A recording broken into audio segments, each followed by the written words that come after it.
Inkit. What's up, nerds? So this week I'm going to be doing an update on my book, The Empire of Arden, for those who have expressed interest in it. I really appreciate the support from our little growing community of fellow nerds. If you would like to join my Discord, it's linked below with my supporter stuff, where we run a few games, and I will be running weekly one-shots set in Arden with my supporters starting in the coming weeks. Alright, so here's where the book is at.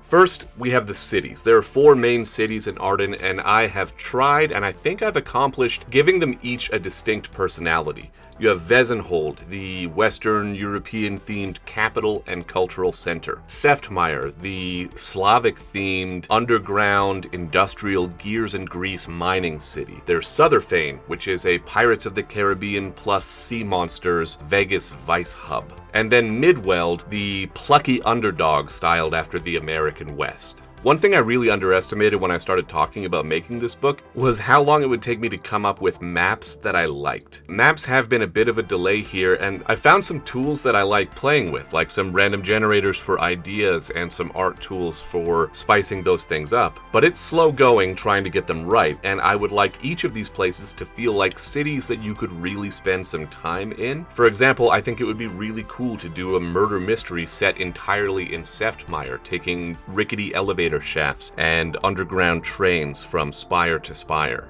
While each city's cultural identity is fleshed out in writing, the last touches are going into describing the surrounding areas and making sure that they stay relatively distinct from one another in ways other than simple geography. This is what I'm wrapping up right now, and I feel like I'm pretty much there. For all of this, I've been using the Wizards of the Coast Theros setting book as a guide. Structurally, I think that book is really well put together. While some people might find its subject matter bland, Theros does a near perfect job of giving you exactly what you need to create your own story in that world. One thing that I'm including is a sort of reference list for pieces of writing or media that influence certain areas or decisions that I made. For example, while Seftmeyer bears little resemblance to it, the shape and function of these underground city spires was heavily influenced by the Silo book series and the Apple TV show based on it. I think including those writing and pop culture references will give DMs a better understanding of the sort of feel that I'm going for with these different locations.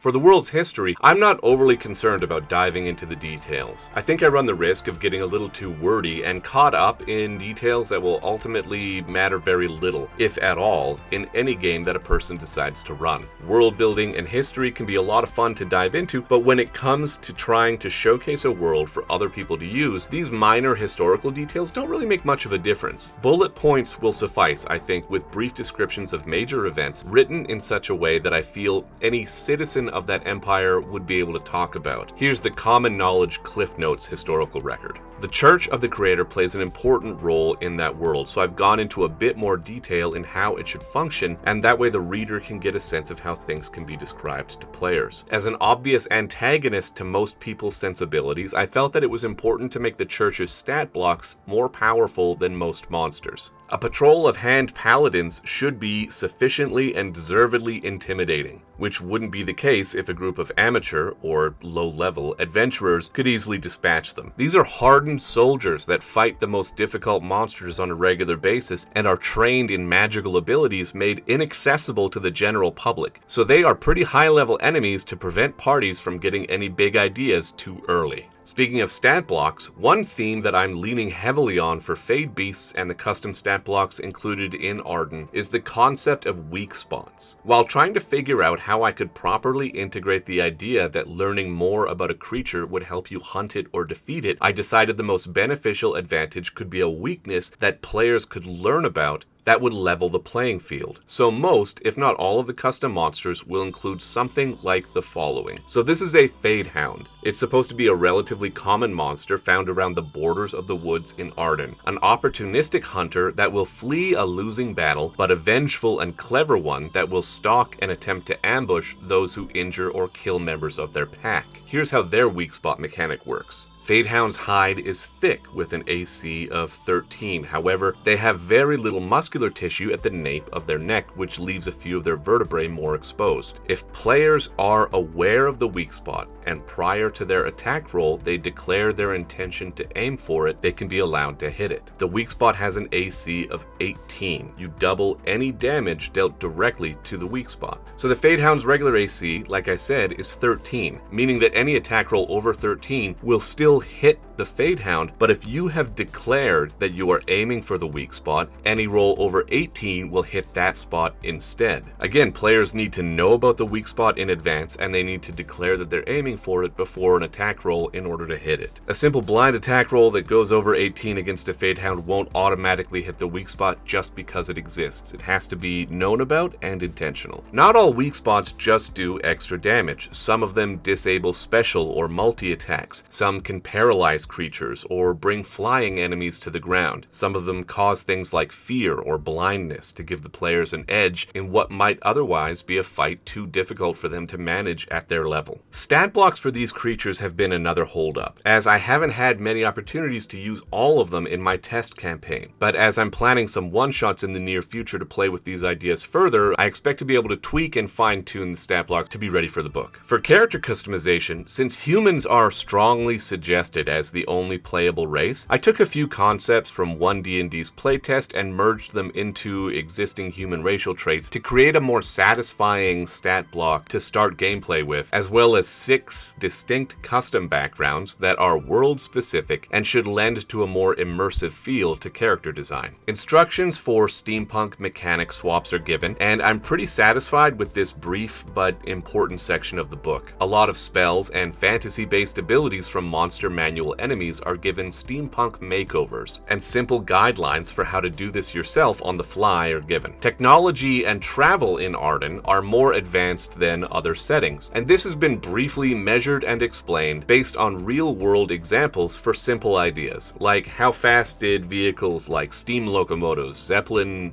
dirigibles,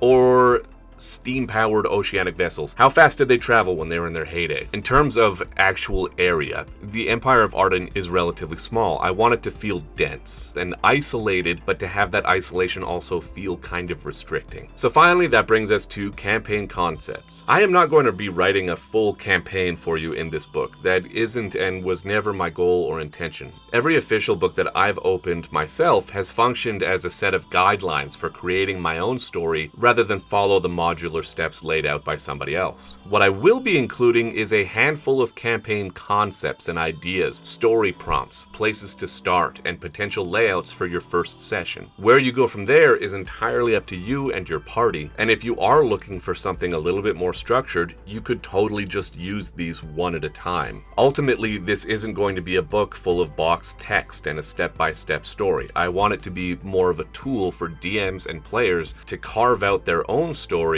and see what they can do together. As for the art, as I've gone over in the past, I want to keep bringing this up. I'm just one dude, one guy. I don't have the platform for a Kickstarter to generate the funds to hire an artist, so I'm using AI for this. But I plan on using any and all proceeds from this book to fund my next creative project, which first and foremost involves hiring a real live human to draw the pretty pictures. And one final note, when it comes to Arden's history, namely the Breach and the beginning of the Fade, I've actually created a Talespire map of the Breach itself, so you can check that out if you'd like. Okay, so that's it. That's the catch up. That's the book. I'm working on it. I love you. I'll see you later. Bye.